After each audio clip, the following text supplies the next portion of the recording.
Let's talk about the 47 tabs that you have open in your head at any given moment. Things that you need to get done, emotions that you are feeling or that your kids are feeling that have kind of stuck with you, the worry and the anxiety of not doing enough, not being enough. It's the working mom mental overload. In a recent poll that I gave on LinkedIn, the mental overload was the number one thing getting in the way of working moms experiencing work-life balance. And so today on this episode, I'm talking not just about what the mental load experience is like and normalizing it and kind of debunking some of the misconceptions around it, but I'm also walking you through my very practical 4-step process that I walk my own clients through and helping them manage their mental overload. Plus, I have a free downloadable tool for you that I'm sharing with you to help you get ahead of all of those swirly, overwhelming, anxious tasks and thoughts before they even start. Are you ready? Let's get to it. Hello, working moms. Happy Monday. If you're listening to this, at least when it first got released, you might hear it in my voice a little bit as I'm recording today. I'm a little bit under the weather because I'm coming off of a really busy season. And I think my body just said, hey, Rebecca, it's time to take a little rest. And I have done that over the last few days, but I wanted to make sure to get this podcast out to you. It is mid-May when I am recording this podcast. The next cohort of Ambitious and Balanced has formed. I am in the middle of preparing for our virtual work-life design retreat that comes along with the program. I'm not sure if you knew that that is a piece of this 3-month program, but it launches with a work-life design retreat where we really talk about what success is for you in this season of life, what some of your goals and your dreams are for this season of life.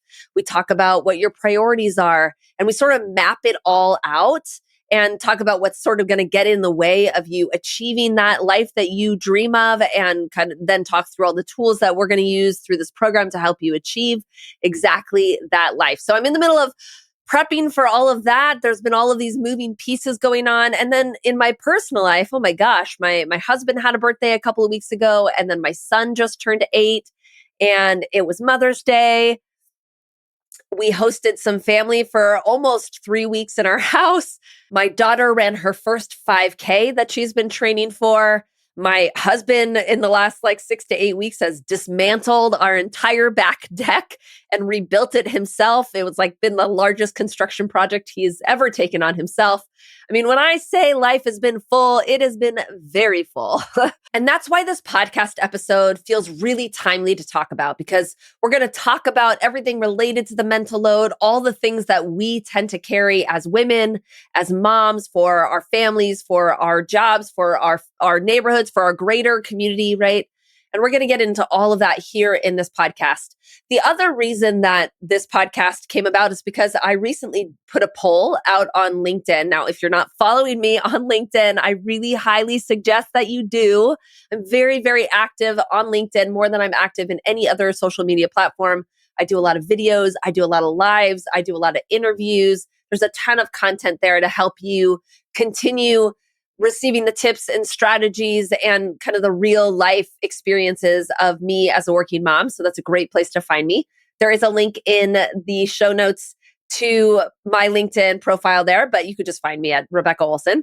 Even Rebecca Olson Coaching is on there. So I took this poll though, I put it out on LinkedIn, and the question was, what's the number one thing keeping you from experiencing more work-life balance as a working mom? And 80% of the people that responded to that poll said the mental overload. So, of course, when I get that kind of response, I'm going to do a podcast episode on it, right? We're going to talk about it right here. So let me talk a little bit about my own experience with the mental load, just even over the last several weeks with everything going on in my life. Obviously, as I've kind of listed out, lots of things going on, a big impact to the tasks, the events of my life right now, and it's been really impacting my sleep.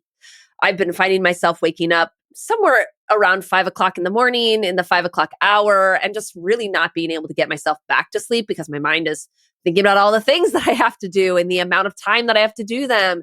And if you've listened to one of my recent episodes on overwhelm, I kind of laid out the idea of overwhelm like an equation, right? It's like the number of things that you have to do, the amount of time or the lack of time that you have to do it, plus the level of expectation you are putting on yourself to execute on that. And that is like the perfect equation right there for overwhelm. And I found myself over the course of the last month or so really having to tap into my own strategies to get myself out of overwhelm and to manage all of the things that are going on in my head so that I can feel really successful and really grounded in what is a very full month of my life. So here's what we're going to do today on the podcast. I'm going to break down a bit more like this understanding of what the mental load really is. I want to sort of talk about that definition of what it actually is, because then I can address some of the misconceptions I think that there are around this mental load that we carry as working moms. And then I want to walk you through my 4-step process that I use in my programs with my one-on-one clients, in my group program, Ambitious and Balanced, as I start talking about the mental load with them. So I'm going to break down that process for you as well so that you really have something tangible that you can walk away with from this episode to help you manage any of that mental load that's going on for you. Okay, so let's define the mental load for a moment. Oh my gosh, I just hear myself talk and it just is it's kind of settling into my chest here. I'm going to push through. This is such an important topic. Okay, so I sat down to think about this episode and to kind of better understand how you would even like frame the idea of the mental load. And it was interesting to me because I realized, obviously there's no actual definition of this. You can't open up the dictionary and look up mental load that working moms experience and come up with a definition of it. It's an experience that we sort of have. And so I put kind of pen to paper to think about how would I describe this experience. And so here's what I came up with. The mental load that we experience is an invisible weight that we carry around in our head, right? It's a list of things that we have to get done, that we should get done, that we feel like we need to get done in a certain way, and probably like yesterday.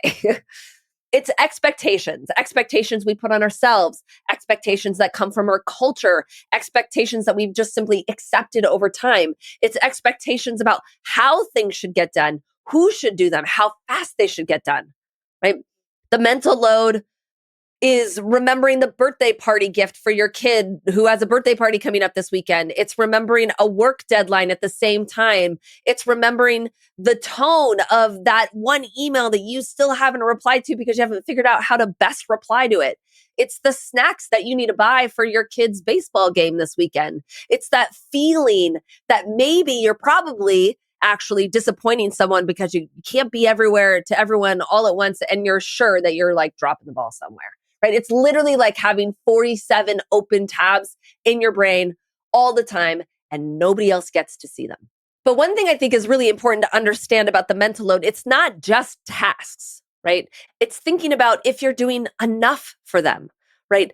Like right now, part of my mental load is thinking about my daughter who is turning 11 in a couple of months. And I don't know why, but her whole eating habits have changed. All the things she used to love to eat before that were super healthy, had a lot of protein in them, she doesn't like them anymore. It's been really frustrating over the last maybe 2 to 4 weeks to see her just not eat as much as she was eating before and tell us, I don't like that anymore. I don't like that anymore. I don't like that anymore. And I'm carrying that conversation in my head, like thinking about strategizing for, hey, what's going on with her body right now? What does she really need? What else can we buy her that we can hold, that we could have in the house so that she'll eat healthy in this season of that, right? It's also me thinking about the fact that my son is 8. He is graduating from 2nd grade and he still doesn't know how to tie his shoes. Like we've barely even thought about teaching him how to tie his shoes. Literally, that is a piece of my mental load, thinking, am I doing right by them? Am I strategizing on their behalf? And then, of course, you can think about this as it relates to work. You're thinking about your team members. It's thinking about the people that are your direct reports. Are you giving them enough? Are you challenging them enough? Are you thinking about their career path enough? What do they really need from you right now? Are you available to them enough? all these things are not necessarily tasks. They're like a slow churn in your brain that is you sort of strategizing and thinking and optimizing for the people in your life. Here's another way that I like to talk about the mental load. This is more of like a metaphor that I hope will be really helpful to you. Sometimes I like to think about the mental load as being a whole herd of sheep. And that herd of sheep is literally running loose in your head without a shepherd. Now, if you know anything about sheep, they're not very smart animals, right? They will literally walk off a cliff or be swept away by a rushing river and literally to their death, right? They need the voice of a shepherd to help them, to guide them, to bring them back to their home, to keep them safe. They don't remember ever where they live. They literally will wander aimlessly until something or someone calls them back to safety. And the mental load sort of feels like you have a whole bunch of sheep that are simply wandering aimlessly in your head. There's no direction. There's a lack of safety. They don't know how to be managed or get back to their home in a efficient manner, right? And so here's the truth. When the mental load goes unmanaged, meaning when your brain is full of sheep that are running loose outside of their pen, you are going to start to feel discombobulated. You're going to feel paralyzed by indecision. You might get stuck in what I would call like over functioning mode where you're just trying to do it all. Or you might even just completely shut down out of feeling paralyzed by not knowing what to do, right? If you're like me, you might lie awake in the middle of the night worrying or wake up at 5 a.m. and not be able to get back to sleep, right? You might walk through your day with this kind of constant quiet sense that you're probably failing, like the ball's going to drop anytime, that somebody's going to find you out. I think the hardest part for working moms is that when you're carrying that much mental weight, when you have that many sheep that are wandering around aimlessly, it's almost impossible to be present, right? Because your mind is almost always somewhere else. All right. So if that is the definition, let's talk about the misconceptions about the mental load. I kind of want to clear these up for everyone out there. The first is that the idea that the mental load is just par for the course, right? This just kind of like what it is to be a mom, to be a working mom, or even a woman for that matter, right? You're just going to carry the mental load for your family and for your kids and for life, for the household, for the team. Like there's just nothing you could do about it. You're better at it than the men out there in your life. This is just what it is. It's your role in life to carry the mental load. And while I do think it's true that women do typically carry more of the mental load for a household than men, and I also think it's true that we have culturally been indoctrinated as women to take on more of the mental load, I do not believe that you have to settle for it. As if there's nothing we can do about it. Like you just need to resign yourself to having 47 open tabs in your head at any given time and a bunch of wandering sheep that don't allow you to be present, where you don't control your time and your energy and your decisions. No way. The moment you decide that you are done feeling overwhelmed, carrying the mental load of the family, and that you're not going to settle for it, that is the moment you'll take your first step to figuring out a solution. Which, by the way, listening to this episode is a good first step. And we're going to talk a bit more about the process of managing that mental load as well. The second misconception that I think there is about the mental load is that the solution to dealing with it is to figure out how to have less on your plate, right? Whether that is because you've delegated some of it out or you've accomplished enough things on your to-do list or whatever it is, it's about like having less to do on some level that is not yours to manage. And now I'm not suggesting that having less things wouldn't bring some relief. Of course, it's going to bring some relief. I just don't think it's the most sustainable solution. Because the reality is, in being a mom with kids and having a career you love that you're successful in, life is always going to feel full. And you might have multiple goals and dreams that you want to achieve in your life. And I don't want you to feel held back because that list feels so long to you. I don't want you to have sleepless nights during the full seasons of your life, right? The solution to getting out of the mental overload or getting kind of out from under the mental overload is not to have less to do on your to-do list or to figure out how to check more things off, right? Because that would lead you down the path of trying to be more productive with your time.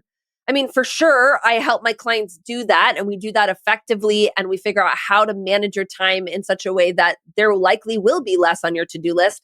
But that's not how you manage the mental load at its core. The last misconception that people have around the mental load is that it's going to require some sort of big change to fix it, right? I can't tell you how often women schedule consultation calls with me. I call those breakthrough calls. And they tell me that they think their solution is they just got to, they got to just change jobs. Like their company is just not working for them anymore. Or maybe they need to move closer to their family so they have more help around the house. Or maybe they should just take a break for a while, be a stay-at-home mom for a while. Like that's the only way to deal with all of this. And again, I'm not saying those things wouldn't help, but I don't want you believing that you have to make a big change in your life in order for you to experience happiness, for you to experience presence, for you to really enjoy your life, right? You don't need a new job to do that. You don't need more time to do that. If you listen to the most recent episode I did with Erica and Dana, right, who are both current members of my Ambitious and Balanced group coaching program, Dana talked about how she started the program and was convinced that the result of the program was going to be her leaving her job. Like that was her solution. She said that in the interview. And then when we were talking in this interview, she was only 7 weeks into the program and she had undergone this massive change. But it wasn't that she'd actually changed jobs. She had done this massive internal change where she found so much more control over her time, over her energy, over her presence. And it allowed her to feel so much happier in her job. And at this point, she doesn't even feel the need to leave it anymore. Just 7 weeks. It doesn't take a lot of time in order to figure out how to manage the mental load in a sustainable way. All right, so let's talk about that mental load. Let's talk about how to manage it, how to get yourself out from under it. These are some of the things I even did over the last several weeks to kind of help get myself out of that overwhelm so that I sleep better, so that I feel more present and more calm. Let's talk about the process. Okay. So 4 steps that I walk my clients through when they're dealing with a whole lot of mental load overwhelm. Number 1, you got to get it all out of your head, right? The tasks, the expectations, the worries, the feelings, literally, you got to do a brain dump. Okay. If you are in a constant state of stress or anxiety or waking up in the middle of the night or waking up early and not being able to get yourself to sleep, whatever it is, you got to get those thoughts out of your head so that your brain stops trying to hold on to them. I remember years ago, long before I was a coach, like I was in my early 20s, I would, when I thought of something as I was falling asleep, and I was like, oh my gosh, I have to remember that for tomorrow. Oh my gosh, I have to remember that for tomorrow. But I'm literally like in bed, lights are off. And of course, when that starts to happen, your brain starts to think about things, right? And I remember what I would do is I would like pick something up. I would pick up a coaster from my nightstand or a book or a pencil, and I would throw it in front of the door so that when I woke up, I would see the pencil or the coaster or the book on the floor and I'd be like, why is that there? Oh, I remember. And I would remember the thing that I was falling asleep thinking about that I didn't want to forget the next day, right? I did that because I wanted to get it out of my brain so that then my brain could kind of calm down for a moment and kind of ground itself in the idea like I'm going to remember it in the morning because I've placed this thing on the ground that's going to spark that and I'm not going to forget it. And when your brain can feel that release and feels like you have a plan for how you're going to manage the various things that you're thinking about, it calms down. And that allowed me to go back to sleep and not worry about it and not have to like get up and write it down, which is really what I didn't want to do. So you have to get these things out of your head. And when you do that, that allows you to actually look at them and be able to do something with them, right? So this first step though is the purge. It's the release. It's the download, if you will. I know for myself and for a lot of moms that I work with, writing the things down is a big piece of it, right? Every last thing that you're thinking about, worrying about, having anxiety about, emotion that you're carrying, you literally get it all out of you. You could write it down, you could talk it out loud. Sometimes I use voice notes to talk to myself. You could talk to ChatGPT if you want to. Literally, when you speak it out loud and you put it down on paper, you're closing a tab in your mind, right? And your brain literally starts closing these tabs because it recognizes it doesn't have to hold on to this information anymore for you because you're downloading it and you're actually going to do something with it. It's only holding it in your head because you haven't decided what you're going to do with all of these various tasks and all these various expectations. And so it thinks that it needs to hold on to it for you. Otherwise, you're going to forget, right? It's kind of, your brain's kind of doing you a solid by holding on to it. You have to step into the role of the shepherd, literally pull each thing out of your head, close each of those tabs so that you can figure out what you want to do next. So that's step one, the download, the mental download, if you will. So step two, once it's out of your head, is to examine that list through the lens of your priorities. Essentially, once you get it out of your head, the next logical thing to ask yourself is, what do you want to do with these things? When are you going to do these things? How do you want to handle these things? And the most powerful way to actually evaluate that list is through a higher vision, right? In order to actually get to the practical decisions of which of these things you're going to do, if you're going to do them, when you're going to do them, your brain sort of needs a little bit of a compass to help make some of those decisions. And so in step two, what you're doing is you're remembering your bigger vision, your bigger goals, your bigger priorities, your bigger values, your bigger definition of success. And you're thinking about those things and remembering those things so that as you get into the actual practical decision-making process, you have something to come back to kind of guide you, if you will. And so, for an example, for my clients in the Ambitious and Balanced program, this is part of their work-life design retreat that I walk them through, is I help them define for themselves success.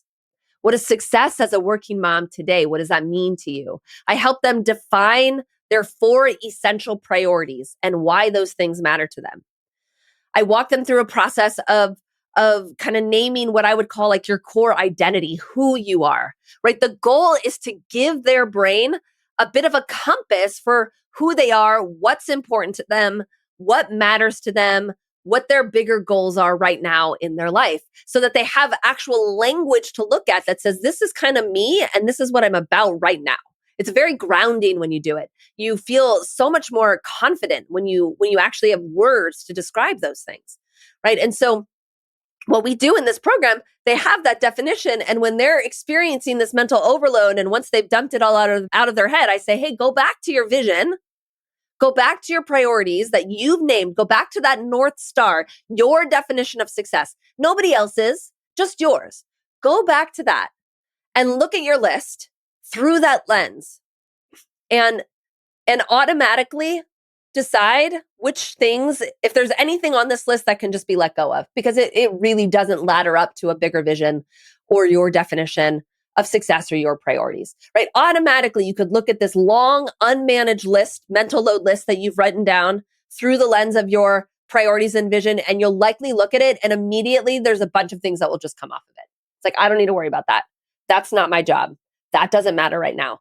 It'll feel like light. You'll feel lighter when you do that because it'll feel so clear to you that some of these things really just don't matter and they're going to come off of your list immediately. So it's almost like this first purge, if you will, where you're just kind of letting some of those things go that don't have any connection to your bigger definition of success and your version of goals and priorities today, right? So that's step 2, to look at your list through the lens of your bigger vision and goals and things like that. If you don't know what that vision is, if that feels really unclear to you, and you are not alone if that's true, that's the clarity process that I teach in the program. This program is 100% going to be effective for you. If you feel that lost, I'm going to actually walk you through the process, that clarifying process. That's a big piece of what the Ambitious and Balanced program is all about. So definitely be on the lookout for the next cohort that will be starting kind of late summer, early fall. that will help you guide you through that clarity process. Okay. So just want to put that little seed out there. Okay. So now you've examined the list and kind of immediately taken some things off of it based on your own priorities and your own vision. Now, the next step, the third step, is to start deciding what you're going to do with each task or kind of mental weight that is left on the list. And I would expect there's still several things that are left on the list, right? Now, here's the thing. We like to overcomplicate this. There's really only 5 things that you could ever do with something on your mental load list.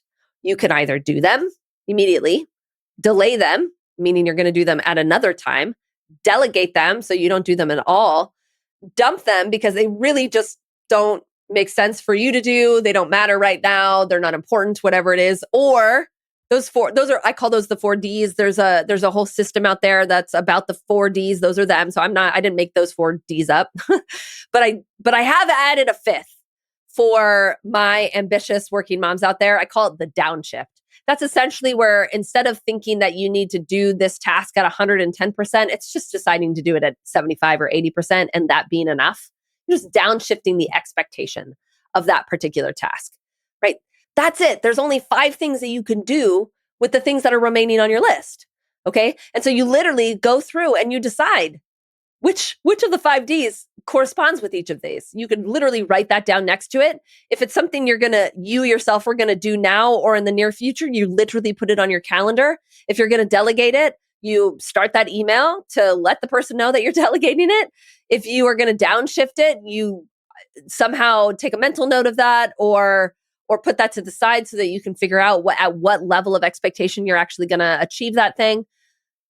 That is going to help your brain realize like this is you literally stepping into the role of the shepherd, right? And taking back control of your sheep. You are reining them all in, every single last one of them in, bringing them into the pen and saying, hey, I got you. I know exactly how we're going to handle this. This is how and in what order we're going to do that. And then the last step, the 4th step, is to manage all of the emotions that come when you do delegate, delay, dump, and downshift.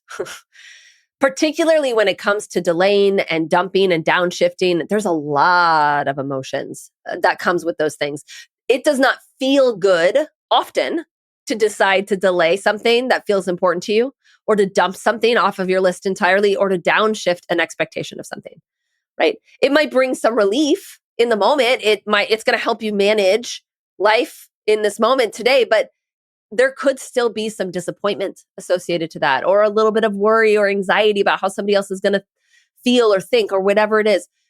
I don't want that worry and that anxiety to be like another piece of your mental load, right?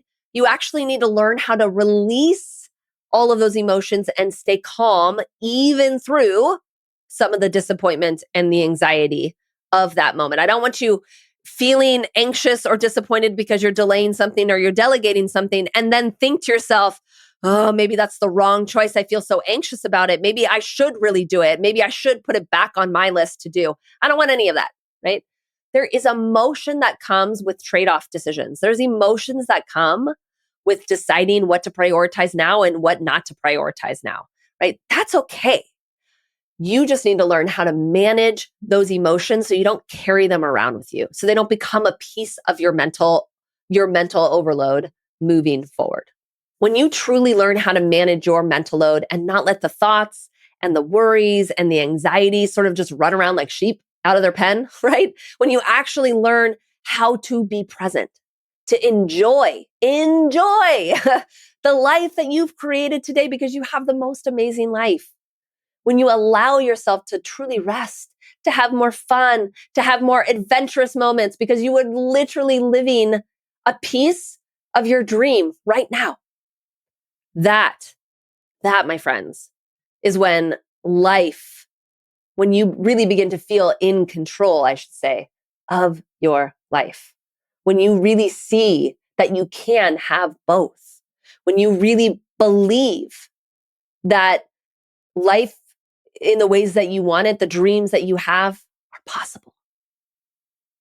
I remember my client, Stephanie, who told me after we were done coaching together, she said to me, my circumstances in life look almost exactly the same on paper, like when we started, right? Literally, I have the same job, My kids are exactly the same. My family scenario is exactly the same. I'm still have roughly the same amount of commitments. And yet I feel entirely different. I feel calm. I feel in control. I feel joy. I feel rested more so than I ever have in years.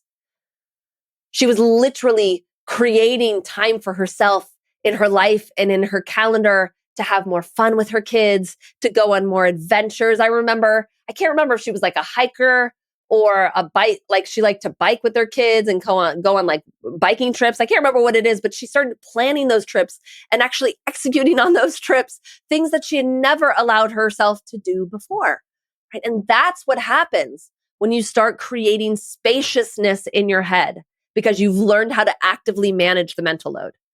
Right? In my Ambitious and Balanced group, one of the things that I teach is that managing the mental load and creating sustainable work-life balance is not just a one and done deal, right? You're probably listening to this podcast and you're thinking, okay, you see the steps. You can't just do them once. This is an active process. Creating sustainable work-life balance is not like a crock pot where you set it and forget it. There is intentionality that comes with living a really balanced life. It is literally learning very simple tools and practices and rhythms that create space and that give you back more time, that have you leaning into the things that bring you energy instead of the things that drain. Which means that you likely have to actively go through these 4 steps on a regular basis. Now, they won't feel so overwhelming as much anymore because if you're doing them actively, then there shouldn't be as many things on your list in your head that you're trying to hold on to, but you're essentially going to make it a habit, right? You're going to practice it regularly. That's a piece of the sustainability that we talk about here in the Ambitious and Balanced community. And if you want another practical tool to help you stay ahead of the mental load, like to alleviate the buildup of anxieties and worries and overwhelms that can happen for working moms, I want to encourage you to download something that I call the Daily Kickstart. Now, you can find the link to that in the show notes, but this is essentially a morning mind management tool that helps you get ahead of all of the overwhelming thoughts before they happen throughout the day. Right? It literally helps you not create overload in your head. It's the exact same tool that I give my clients in the Ambitious and Balanced program. It should take you no longer than 10 minutes. I literally walk you through it step by step in a workbook and then through a video. And it's my gift to you because you don't need to settle for experiencing the mental overload every day. Literally, there are ways to get ahead of that so that you don't experience that on a regular basis. All right, so quick recap. The 4 steps to managing the mental load or the mental overload is this. Get it all out of your head. Step number 1, the brain dump. Step number 2, look at the things that you have written down that are in your mind through the lens of your priorities, your goals, the things that are most important to you, and immediately take things off the list that don't make any sense as it relates to your bigger vision. Number 3, with what's left on your list, decide what you're going to do, delegate, dump, delay, or downshift. Those are the 5 Ds. And then lastly, the 4th step is to manage all of the emotions that come when you do those things. And then I'll add this 5th little step, use the Daily Kickstart to get ahead of all of that so that you don't have so many things swimming about in your head all the time, a bunch of sheep running amok in your head all of the time, right? The Daily Kickstart is going to help you do that. Very practical. It's a free gift from me to you. And again, you can find the Daily Kickstart in the show notes where you can download that. Working moms, let's get ahead of this mental overload. You do not have to settle for it. There are tools and strategies to help you figure out exactly how to handle all the things you're holding, all the weight you're holding in your life and on behalf of your kids and your family and your teams. You can do this. Until next week, let's get to it. Look, I know you've tried everything. You've blocked your calendar. You wake up early. You're really trying to say no more often, and still you are feeling overwhelmed. Well, working moms, that is not because you're failing. It's because you've been taught the wrong things about balance. And that's why I am hosting a free live workshop in the coming weeks called Unlearning Balance: 5 Myths that keep working moms overwhelmed. In just 1 hour, I will walk you through the 5 biggest myths that are keeping smart, ambitious working moms stuck in burnout. And I'll show you exactly what you need to do to create real, sustainable balance. You'll leave feeling clearer, lighter, and more in control with tools you can use right away. This is a workshop you probably didn't even know you needed, and I promise you'll be so glad you came. To snag your seat, you can go to www.ambitiousandbalanced.com/5 myths. All right, working moms, I'll see you then, and let's get to it.